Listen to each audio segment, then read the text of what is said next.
Hello guys, സാന്ത്വനത്തിൻ്റെ പുതിയ എപ്പിസോഡിലേക്ക് എല്ലാവർക്കും സ്വാഗതം. അപ്പോൾ ടി വിയിൽ വരുന്നതിന് മുന്നേ കഥ ചുരുക്കത്തിൽ അറിയുന്ന ഈ ചാനൽ സബ്സ്ക്രൈബ് സപ്പോർട്ട് ചെയ്യുക. അപ്പോൾ നമുക്ക് തുടങ്ങിയാലോ. അപ്പോൾ നമ്മുടെ മിത്ര റൂമിലിരുന്ന് ഇങ്ങനെ ആലോചിച്ചുകൊണ്ടിരിക്കുകയാണ്. നാളെ വിവാഹത്തിലേക്കുള്ള മാലയൊക്കെ വാങ്ങിയെന്ന് പറഞ്ഞത് സത്യമായിരിക്കുമോ? അതെങ്ങനെ അറിയാം? അത് ബാഗ് പരിശോധിച്ച് കഴിഞ്ഞാൽ അറിയാൻ പറ്റുമായിരിക്കും എന്ന് പറയും. എന്നിട്ട് അവൻ്റെ എപ്പോഴും തോളിട്ടുകൊണ്ട് നടക്കുന്ന ആ ബാഗ് ഒന്ന് നോക്കും. എന്നിട്ട് പറയും, എപ്പോഴും ഇവൻ ഈ ബാഗൊന്ന് എപ്പോഴും എന്താ പറയുക എടുത്തുകൊണ്ട് നടക്കുന്നുണ്ടല്ലോ, എന്തായിരിക്കും എന്നൊക്കെ ഇങ്ങനെ വിചാരിക്കും അവൾ. എന്നിട്ട് ആ ബാഗൊന്ന് പരിശോധിക്കാൻ വിചാരിക്കും. എന്നിട്ട് ഒക്കെ തുറന്ന് നോക്കുമ്പോൾ ആദ്യം പൈസ കിട്ടും, പൈസയുടെ ഒരു കെട്ട് കിട്ടും. അതവൾ അത്ര ഒരു കാര്യമാക്കില്ല. എന്നിട്ട് കുറച്ചുകൂടെ സെർച്ച് ചെയ്യുമ്പോഴാണ് അവളുടെ ആഭരണങ്ങൾ അവൾക്ക് കിട്ടുക. അവളിങ്ങനെ മനസ്സിൽ വിചാരിക്കും, ഇത് എൻ്റെ ആഭരണമല്ലേ, ഇതെങ്ങനെ ഇവൻ്റെ കയ്യിലെത്തി, ഇവൻ്റെ ബാഗിലെത്തി, ഞാനറിയാതെ എൻ്റെ വീട്ടിൽ നിന്ന് എടുത്തതായിരിക്കും, ഞാൻ വാഷ്റൂം പോയ സമയത്ത് ഇവൻ എടുത്തു വെച്ചതായിരിക്കും, കള്ളൻ, ദുഷ്ടൻ, ചതിയൻ എന്നൊക്കെ ഇങ്ങനെ അവൾ പറയും. എന്നിട്ട് ആര്യൻ എത്ര പ്രാവശ്യം എനിക്ക് മുന്നറിയിപ്പ് തന്നതാണ്, ഇവൻ ചതിയനാണെന്ന് ഞാൻ വിശ്വസിച്ചില്ലല്ലോ എന്നൊക്കെ പറഞ്ഞിട്ട് ഇങ്ങനെ കുറച്ച് ആലോചിക്കും. അതൊക്കെ പറഞ്ഞു കഴിയുമ്പോഴാണ് നമ്മളെ മിഥുന് ബാത്റൂമിലാണ് ഉള്ളത് കേട്ടോ. ഈ സമയത്തൊക്കെ ബാത്റൂമിൽ നിന്ന് പുറത്തിറങ്ങി വരും മിഥുന്. അപ്പോൾ ഇങ്ങനെ അവൾ ബാക്കിൽ പിടിക്കും.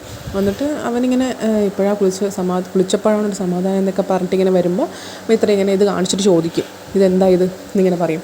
അപ്പം ഇതിൻ്റെ കാര്യം മനസ്സിലായി, ഞാൻ പിടിക്കപ്പെട്ടു എന്നുള്ള കാര്യം മനസ്സിലായി. എന്നിട്ട് ഇതെൻ്റെ സ്വർണ്ണമല്ലേ, ഞാൻ വാഷ്റൂം പോയ സമയത്ത് നീ ഇതെടുത്തതല്ലേ എന്നൊക്കെ ഇങ്ങനെ ചോദിക്കും. അപ്പോൾ മിഥുൻ പറയും, നിൻ്റെ സ്വർണ്ണം എന്ന് വെച്ചാൽ അതെനിക്കും കൂടെ അവകാശപ്പെട്ടതാണ്, അതുകൊണ്ടാണ് ഞാൻ എടുത്തത്. പിന്നെ നമുക്ക് കല്യാണം കഴിഞ്ഞാൽ ജീവിക്കണ്ടേ, അതിനു വേണ്ട പൈസ വേണ്ടേ, ജോലി കിട്ടുന്നവരെ ജീവിക്കണ്ടേ, അതിന് വേണ്ടിയിട്ടാണ് ഇതെടുത്തതെന്നൊക്കെ ഇങ്ങനെ പറയും. എന്നാലും നീ എന്തിനാ ഇതെടുത്തത്, ഇത് എൻ്റെ അച്ഛൻ എനിക്ക് വേണ്ടി കരുതിച്ച സ്വർണ്ണമല്ലേ, ഇത് നീ മോഷ്ടിക്കല്ലേ ചെയ്തത്, എൻ്റെ അറിവോട് കൂടി അല്ലാതെയല്ലേ നീ എടുത്തത്, അപ്പോൾ ഇത് മോഷണം തന്നെയാണെന്നൊക്കെ ഇങ്ങനെ പറയും. അപ്പോൾ ഇതും പറയും, നീ സ്ത്രീധനം എന്നൊരു സാധനം കേട്ടിട്ടില്ലേ, കല്യാണം കഴിഞ്ഞ് പോകുമ്പം മരുമക്കൾക്ക് നിൻ്റെ അച്ഛൻ, അതായത് പെൺകുട്ടിയുടെ അച്ഛൻ സ്ത്രീധനം കൊടുക്കും, കാറും 10 ലക്ഷമൊക്കെയാണ് കൊടുക്കുന്നത്, എനിക്കിത് സ്ത്രീധനമായിട്ട് കിട്ടിയതാണെന്ന് ഞാൻ വിചാരിച്ചോളാം എന്ന് പറയും. അപ്പോൾ നമ്മുടെ മിത്ര പറയും, സ്ത്രീധനമായിട്ട് കിട്ടിക്കോളാമെന്ന് വിചാരിച്ചോളാം പോലും എന്നൊക്കെ ഇങ്ങനെ ആക്കി പറയും. എന്നിട്ട് ആര്യൻ എന്നോട് അന്നേരെ പറഞ്ഞതാണ് നീ ചതിയനാണ്, വഞ്ചകനാണെന്നൊക്കെ ഞാൻ വിശ്വസിച്ചില്ല എന്നൊക്കെ പറയും.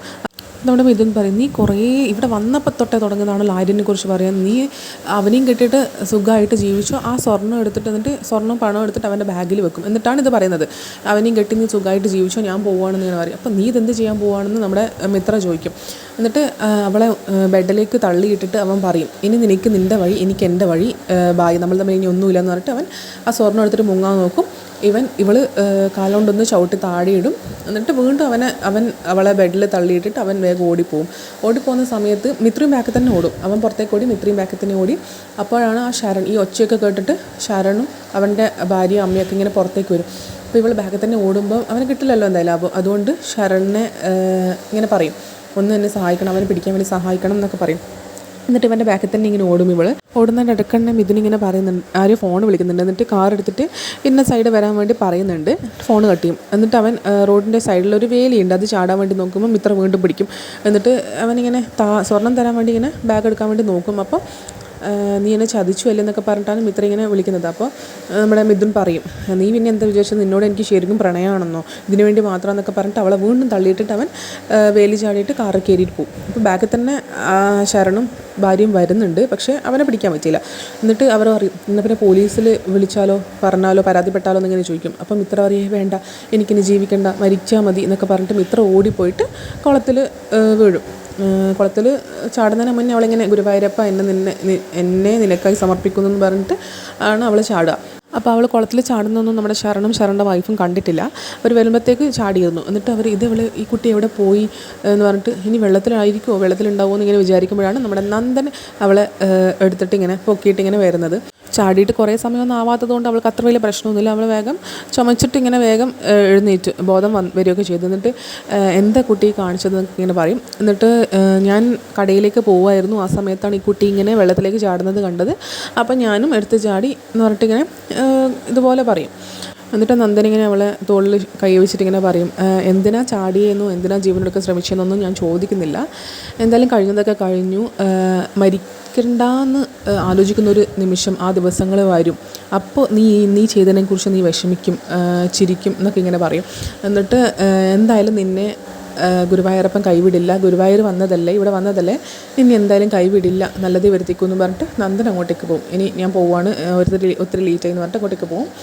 എന്നിട്ട് ഷരൻ്റെ വൈഫും പറയും ഇനി നമുക്ക് റൂമിലേക്ക് പോകും, കുട്ടി എന്ത് പണിയൊക്കെ കാണിച്ചെന്നൊക്കെ ഇങ്ങനെ പറയും. ഈ റൂമിലേക്ക് പോകുമെന്ന് പറഞ്ഞിട്ട് റൂമിലേക്ക് കൂട്ടിക്കൊണ്ടുപോകും. റൂമിലെത്തിയപ്പാടെ തന്നെ മിത്ര നല്ലോണം കരച്ചിലായിരിക്കും. അപ്പോൾ ഷരൻ്റെ അമ്മയും എല്ലാവരും കൂടെ അവളെ സമാധാനിപ്പിക്കുന്നുണ്ടാവും. കരയല്ലേ സാറില പോട്ടെന്നൊക്കെ പറയും. അപ്പോൾ ഷരൻ്റെ വൈഫ് പറയും എന്നാലും എന്ത് ഭർത്താവാണ്, ഭാര്യയുടെ സ്വർണ്ണവും എടുത്തുകൊണ്ട് മുങ്ങിക്കളഞ്ഞില്ലേ എന്നൊക്കെ പറയും. അപ്പോൾ മിത്ര പറയും അവൻ എൻ്റെ ഭർത്താവൊന്നുമല്ല, അവനൊരു ചതിയനാണ്, വഞ്ചകനാണ്, അവൻ വിളിച്ചപ്പോൾ ഞാൻ ഇറങ്ങി വന്നു, അവനെ വിശ്വസിച്ച് പോയി എന്നൊക്കെ പറഞ്ഞിട്ട് ഇങ്ങനെ പറയും. എന്നിട്ട് ഒരേ കരച്ചിലായിരിക്കും. അപ്പോൾ നമ്മുടെ ശരൺ പറയും നമുക്ക് പോലീസ് പരാതിപ്പെട്ടാലോ, അല്ലെങ്കിൽ നിൻ്റെ വീട്ടിൽ വിളിച്ച് പറഞ്ഞാലോ, നിൻ്റെ വീട്ടിൽ ഞങ്ങൾ കൊണ്ടാക്കിത്തരാം, ഞങ്ങൾ വരാം എന്നൊക്കെ ഇങ്ങനെ പറയും.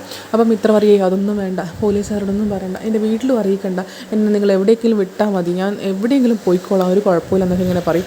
അപ്പോൾ വൈഫ് പറയും, ശരൻ്റെ വൈഫ് പറയും അതൊന്നും വേണ്ട, ഞങ്ങളെന്തായാലും നിന്നെ ഒറ്റയ്ക്ക് എവിടെയും വിടാൻ ഉദ്ദേശിക്കുന്നില്ല എന്നൊക്കെ ഇങ്ങനെ പറഞ്ഞിട്ട് നീ ഡ്രസ്സൊക്കെ മാറിയിട്ട് വാ, ഇന്നിവിടെ കിടന്നുറങ്ങി, നാളെ രാവിലെ പോകാമെന്നൊക്കെ പറഞ്ഞിട്ട് ഇങ്ങനെ സമാധാനിപ്പിക്കും.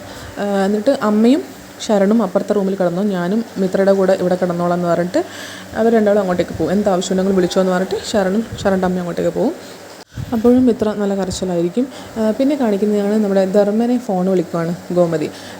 എന്നിട്ട് ധർമ്മൻ ഇങ്ങനെ പറയും നമ്മുടെ കുടുംബത്തിൽ മാത്രം എന്താ ഇങ്ങനൊരു അവസ്ഥ ചേച്ചി എന്നൊക്കെ പറഞ്ഞിട്ട് ഇങ്ങനെ പറയും. ഞാനൊരു കാര്യം പറയട്ടെ എന്ന് പറഞ്ഞിട്ട് ധർമ്മം പറയും അനന്തേട്ടനെ ഒന്ന് ചേച്ചി വിളിക്കുമോ എന്നിങ്ങനെ ചോദിക്കും. ഇപ്പോഴത്തെ അവസ്ഥ അങ്ങനെയാണ്, ഇവിടുത്തെ അവസ്ഥ അങ്ങനെയാണ് എന്നൊക്കെ ഇങ്ങനെ പറയും. അപ്പോൾ ഗോമതി ഇങ്ങനെ ആദ്യമൊന്ന് പാത്രം വിളിക്കാൻ പറഞ്ഞപ്പോൾ എന്താ കാര്യം എന്ന് നീ പറയാമെന്ന് പറഞ്ഞിട്ട് ധർമ്മം പറയും അബദ്ധം കാണിച്ചു, ജീവനൊടുക്കാൻ ശ്രമിച്ചു എന്ന് പറയും. അനന്തേട്ടൻ ജീവനൊടുക്കാൻ ശ്രമിച്ചു ഇങ്ങനെ പറയും. അപ്പോൾ ഗോമതി ഭയങ്കരമായിട്ട് ഷോക്കാവും.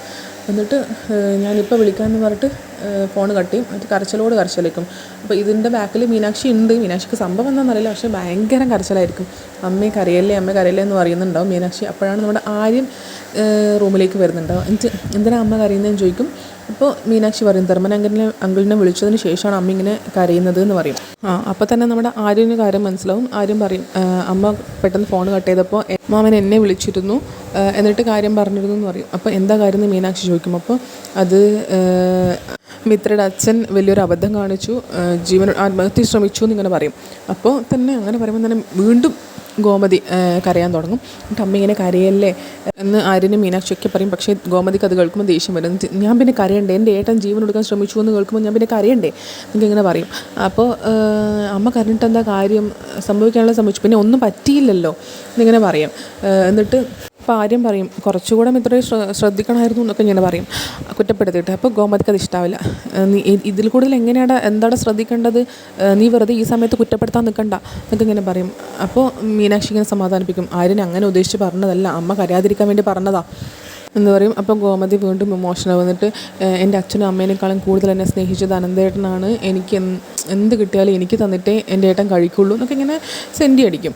അപ്പോൾ ഞാൻ ആദ്യം വിചാരിച്ചത് ഏട്ടനെ ഫോൺ വിളിക്കാമെന്നാ, പക്ഷേ പോരാ, എനിക്ക് വീട്ടിൽ പോകണം, എനിക്ക് നേരിട്ട് കണ്ട് കുറച്ച് സമയം അവിടെ അനന്തേട്ടൻ്റെ മടിയിൽ കിടക്കണം, അപ്പോഴേ എനിക്ക് സമാധാനവും, അപ്പോൾ എൻ്റെ ഏട്ടൻ്റെ വിഷമങ്ങളൊക്കെ മാറും, എനിക്കിപ്പോൾ തന്നെ പോകണം എന്ന് പറഞ്ഞിട്ട് വാശി പിടിക്കും. അപ്പോൾ ആര്യൻ പറയും എന്തായാലും ഇവിടെ വരെ വന്നതല്ലേ, ഇനി 2-3 ദിവസം കൂടിയുണ്ട് ഭജന കഴിയാനെന്ന് പറയും. അപ്പോൾ അമ്മ പറയും പറ്റില്ല, എനിക്കിപ്പോൾ തന്നെ പോകണം എന്ന് പറയും. അപ്പം എന്നിട്ട് എന്നാൽ പിന്നെ ഒരു കാര്യം ചെയ്യും, നാളെ രാവിലെ ആവട്ടെ, രാവിലത്തെ വണ്ടിക്കും ബസ്സിനോ ട്രെയിനോ ഏതിനാണെങ്കിലും പോകാമെന്ന് പറയും.